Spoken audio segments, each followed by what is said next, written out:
podcast IMO.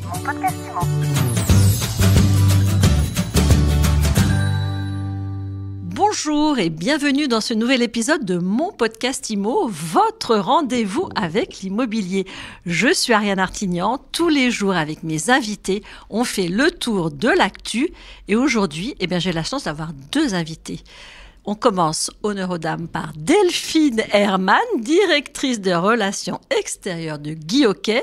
Delphine, bonjour. Bonjour Ariane. Et Stéphane Fritz, président du réseau d'agences immobilières Guy Hockey. Bonjour. Bonjour Ariane. Alors, je vous précise, c'est important pour la suite, qu'ils sont là tous les deux en chair et en os. Et alors, on va parler formation aujourd'hui. La formation, c'est dans l'ADN du réseau depuis tout le temps. Alors depuis tout le temps, oui, je pense que de toute façon, la formation, c'est dans l'ADN de tous les réseaux immobiliers, pris comme on l'a souhaité, nous. C'est depuis que vous êtes aux manettes. Oui, depuis 5 ans maintenant, depuis 2018, presque 6 pour le coup. Nous avons d'abord ouvert tous les tiroirs, regardé un petit peu comment se comportait le réseau. Nous avons regardé dans les tiroirs de la data qu'il y avait seulement 25% des gens qui étaient formés dans le réseau. Et donc, c'était un peu difficile à encaisser. On pouvait corréler ça au turnover. 1000 personnes nous rejoignaient par an, 900, 950, 980 nous quittaient. Et c'était vu, à mon sens, un peu comme une fatalité dans le métier, et ce qu'on a refusé. Ensuite, on a continué de fouiller. Et on s'est aperçu que, pour vérifier la solidité du réseau, que 25% des gens qui composaient le réseau, notamment des collaborateurs, avaient plus de 2 ans d'ancienneté. Quand on a plus de 2 ans d'ancienneté, tout le monde sait aujourd'hui, en tout cas qui nous écoute, c'est que quand on a 2 ans dans ce métier-là, c'est qu'on vit de ce métier, qu'on fait vivre sa famille avec, que c'est notre métier. Or, j'ai toujours considéré que l'immobilier est un ascenseur social et qu'on ne répondait pas, pour le coup, en constatant ces chiffres, qu'on ne répondait pas réellement à cette promesse. Donc, on a réembarqué un petit peu la formation, on a changé le modèle économique. Il faut savoir aujourd'hui que dans une franchise, la formation est payante. On a décidé d'augmenter la redevance variable, ce qui n'est pas neutre aujourd'hui en termes de coûts pour nos partenaires, et on a intégré tout le service de formation. Aujourd'hui, c'était pas simple à faire, ça a été un peu douloureux. Ça a été un virage que vous avez pris. Ça a été un virage important, et donc c'était un peu douloureux. Mais les résultats sont là. Nous avions, je vous le redis, 25% de gens qui avaient plus de 2 ans. Aujourd'hui, c'est 47% de gens qui ont plus de 2 ans dans l'entreprise. Donc, on voit déjà que ça a plutôt bien marché. Le turnover a été endigué. Il est descendu à 45% contre 98% avant. Donc, c'est aussi une belle victoire de ce point de vue-là. Et puis, une des plus grandes victoires de l'investissement dans la formation, c'est la performance des gens formés régulièrement, qui est de plus 26% par rapport à des gens non formés. Donc, aujourd'hui, on est assez content du résultat et on va continuer de pousser en ce sens. Oui, parce que quand on est bien formé, on gagne mieux sa vie. Vous gagnez du coup aussi mieux votre vie. Et puis surtout, le client final, c'est bonus pour lui. Alors, le client final, évidemment, il s'y retrouve. Parce qu'aujourd'hui, avec quelqu'un de formé et d'informé, correctement, il va pouvoir mieux accompagner le client. J'ai toujours été partisan de occupons-nous bien de notre collaborateur et lui s'occupera correctement de l'entreprise. On sait très bien aujourd'hui, et c'est un peu ce qu'on se dit dans l'entreprise régulièrement, la valeur que crée une entreprise et la valeur que perçoit un client, elle se trouve à un endroit précis entre le collaborateur et le client, le collaborateur final et le client. Alors ce virage, vous l'avez entrepris, les résultats sont là, mais aujourd'hui vous allez plus loin. Alors oui, effectivement, on va plus loin aujourd'hui parce que en intégrant la formation, on parle aussi bien de formation en présentiel que de formation en distanciel. Il y a 3 ans, l'idée sur le distanciel a été de créer une plateforme d'e-learning propriétaire sur laquelle on a cherché à faire en sorte que la navigation soit extrêmement intuitive pour les collaborateurs et les franchisés, c'est-à-dire le Netflix de la formation. L'idée, c'est de reprendre les mêmes types de fonctionnalités, reprendre avec mon profil, les 10 plus consommés, d'avoir des thématiques et des catégories qui soient hyper intuitives pour ceux qui vont se connecter. C'est le premier point. Et en fait, quand on fait ce travail-là, on se dit, il va falloir extrêmement bien catégoriser et ranger les différents modules, et il va aussi falloir revoir la façon dont on travaille les modules. Donc, sur la première partie, le gros travail qui a été fait par toute l'équipe, c'est la segmentation du geste. Alors, l'idée, c'était d'arriver sur ce qu'on appelle des gestes, c'est tous les points de contact d'un collaborateur avec un client, tout au long de leur relation, du moment où le client est prospect jusqu'au moment où il a déjà signé et où finalement on cherche juste à le fidéliser. Et aussi bien que les points de contact entre un manager et un collaborateur, si on parle de formation au management. Et donc, l'idée, c'était d'avoir juste avant avant que le collaborateur fasse son geste, c'est-à-dire ait cette interaction. Par exemple, demain, j'ai une visite. Oui. Je révise dans la voiture avant d'y aller. Exactement, puisque la plateforme est en mobile first, donc on peut regarder ça sur son téléphone et on se dit, tiens, demain, j'ai une visite et je vais devoir potentiellement répondre à certaines objections. Je révise les 3 modules liés aux objections pendant les visites, par exemple. Donc ça, c'est le premier point, c'est la segmentation du geste. Parce que le principe qui prévaut à ça, c'est la phrase que Stéphane répète souvent, qui est « en rapprochant l'apprentissage du geste, je crée la compétence ». C'était le premier enjeu, c'était de vraiment segmenter tout le contenu par geste. Donc c'est vertigineux, c'est-à-dire que on se retrouve rien que sur la transaction avec plus de 500 gestes potentiellement. Je ne parle pas d'ajouter le management, la gestion locative, etc. Et donc le deuxième point, le deuxième enjeu, c'était comment on fait pour produire en très très très grande quantité, avec un coût qui soit raisonnable et acceptable, puisque comme Stéphane vient de le dire, c'est un investissement en fait pour le franchiseur comme pour les franchisés, la formation. Et comment je suis ultra réactif quand la réglementation, la fiscalité, etc. change pour délivrer la bonne information au bon moment. Et c'est là qu'effectivement, on s'est emparé de l'intelligence artificielle en travaillant avec un partenaire. Alors, comment elle s'est fait cette rencontre avec le partenaire? Ça a été quoi votre déclic? Le déclic, c'est la rencontre.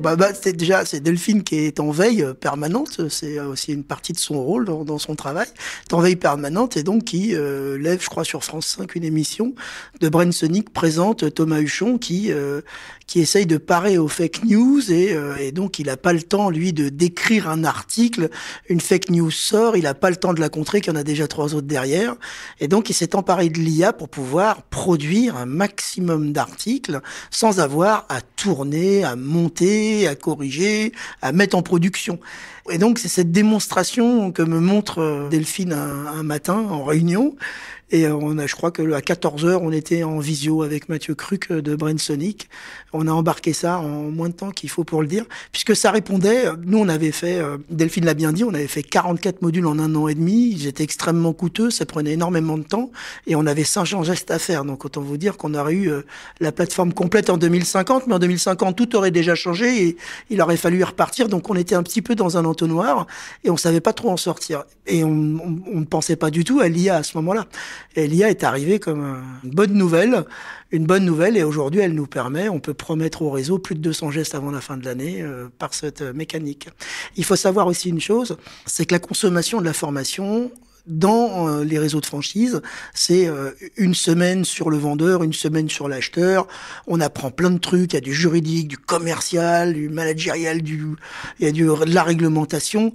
Quand on retourne dans une agence, qu'on va voir un premier client, qu'ensuite on va faire son compromis 2 mois plus tard, il reste plus rien de cette formation. C'est la raison pour laquelle on souhaitait aujourd'hui rapprocher l'apprentissage du geste pour créer la compétence. Et donc on avait déjà cette idée-là.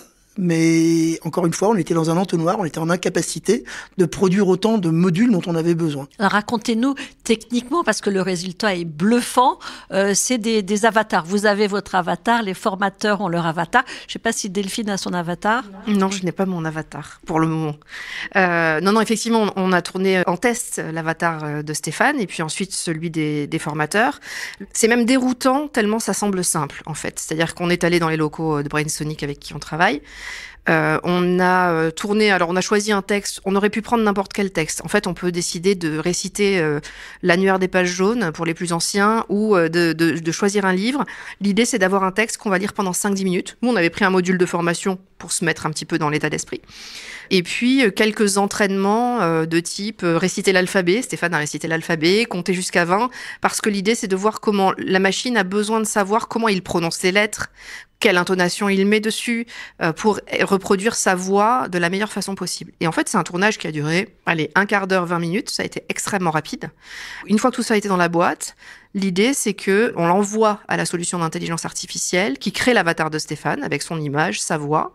Et puis, on va lui soumettre des scripts écrits qui seront donc le texte qui va être généré ensuite dans la machine, qui va sortir en vidéo. Et ensuite, c'est une affaire de montage pour sélectionner les meilleurs moments, revoir un petit peu les intonations sur les mots sur lesquels il faut insister, les fins de phrases, etc. Et puis nous, derrière, on intègre évidemment des éléments pour la formation qui peuvent être des images, qui peuvent être des graphiques, des chiffres clés, des mots-clés pour faciliter la prise en main par l'apprenant. En fait, la réalité, c'est que maintenant que l'avatar de Stéphane et des formateurs est en machine, on peut leur faire générer tous les textes qu'on souhaite. Dans toutes les langues possibles. Dans toutes les langues possibles. Effectivement, ça, c'est l'exercice qu'on s'est amusé à faire pour montrer toutes les possibilités. Mais effectivement, demain, on est en capacité d'avoir tous nos modules de formation dans toutes les langues du monde, en réalité. Donc, on n'a plus qu'à ouvrir des agences partout. Et ce qu'il faut dire aussi, c'est que ces modules, ils font partie du quota de formation. Ils rentrent en ligne de compte. Ils valident des heures de formation pour les apprenants. C'est comme ça qu'on dit ? Oui, on est très attentif au fait qu'ils respectent aujourd'hui les exigences de Calliope, puisque aujourd'hui il y a des exigences notamment réglementaires pour la formation, et ces modules vont bien évidemment respecter tout ce cadre-là. Ils doivent avoir on est en lien en ce moment pour encadrer ça juridiquement. Donc en fait, il y a à la fois un côté ludique, on va dire, pour le grand public qui vous écoute. Pour vous, il y a un avantage économique évident, et puis une avancée technologique. Il y a ça, et aussi ça répond aux exigences de la façon dont on se forme et on s'informe. Moi, j'apprends la cuisine sur Instagram. Je fais plus une seule recette sans Instagram. Et j'ai tellement de recettes en retard, tellement j'en ai enregistré, que j'ai de quoi manger jusqu'à fin 2028. Mais alors, ça répond aux exigences, c'est-à-dire plus sérieusement. On apprend sur des modules de 2-3 minutes, on apprend des langues sur du tuto de YouTube, on apprend des métiers sur des tutos de YouTube, sur TikTok, sur des reels d'Instagram, et donc ça répond à cette exigence-là, cette rapidité qu'on a de vouloir apprendre, et on n'est pas à l'abri demain que ça donne, à force d'apprendre par petits moments, ça donne envie d'aller chercher plutôt des livres et de revenir un peu sur plus d'études. C'est un peu ce qu'on fait comme pari aujourd'hui. Le retour terrain que vous avez aujourd'hui ? Le retour terrain, c'est celui que je vous ai donné, c'est qu'on a endigué par la formation. Aujourd'hui, on veut la rendre plus accessible, mais on sait de facto que la formation, aujourd'hui, elle divise le turnover, elle fait baisser le turnover, elle augmente le chiffre d'affaires par collaborateur, et surtout, elle les fait rester, c'est ça le plus important. Elles font que ce métier devient, enfin, l'ascenseur social qui doit être. Donc là, on vient de voir l'application de l'IA au niveau formation. Est-ce que derrière, il y a d'autres déclinaisons dans vos métiers? Et puis, est-ce que ça écarte définitivement le présentiel? Est-ce qu'on va se contenter des avatars toute sa vie? Alors, surtout pas. Ils ont dû avoir peur. Les formateurs se sont posé cette question. Quand on a fait leurs avatars, ils ont eu très peur. Alors non, le présentiel ne va pas s'effacer. Il va laisser la place à du savoir-être plutôt que du savoir-faire, à du théâtre très certainement, à des jeux de rôle, à des mises en situation, à des échanges de best practice. Donc aujourd'hui, au contraire, ça va être plus ludique et plus intéressant pour un formateur de faire du présentiel, et il va laisser à la machine, pour le coup, tout ce qui est un peu descendant et ce que personne ne retient. C'est un peu ça l'idée, quoi. Donc non, aujourd'hui, le présentiel reste toujours très fort et au contraire va certainement s'améliorer. Le next step, c'est quoi? L'hologramme de Stéphane Fritz dans toutes les agences immobilières? Ariane, en février, on découvre l'avatar fixe. Un mois plus tard, on s'aperçoit qu'il marche. Aujourd'hui, il va nous aider à cleaner un peu, à aller chercher des modules. Juste en parlant à la machine, on va aller chercher des modules, alors que là, on a les problèmes de tag. Ça va tellement vite que vous dire ce qu'on va faire avec l'IA demain, je pense qu'il faut rester en veille permanente et mettre des budgets, pour le coup, quand on est patron d'une boîte, mettre des budgets en recherche et développement sur ces sujets-là de façon assez forte. C'est quoi le bon ratio pour le budget? Le budget, c'est celui que vous pouvez mettre. Et que décidera chaque patron pour le faire. Merci beaucoup Stéphane Fritz. Merci. Merci Delphine. Et je vous dis à très vite pour un nouvel épisode de mon podcast IMO. Et à très vite sur les réseaux sociaux et autres avec vos avatars. Avec plaisir. Merci beaucoup Ariane. Merci Ariane. Mon podcast IMO. Mon podcast IMO.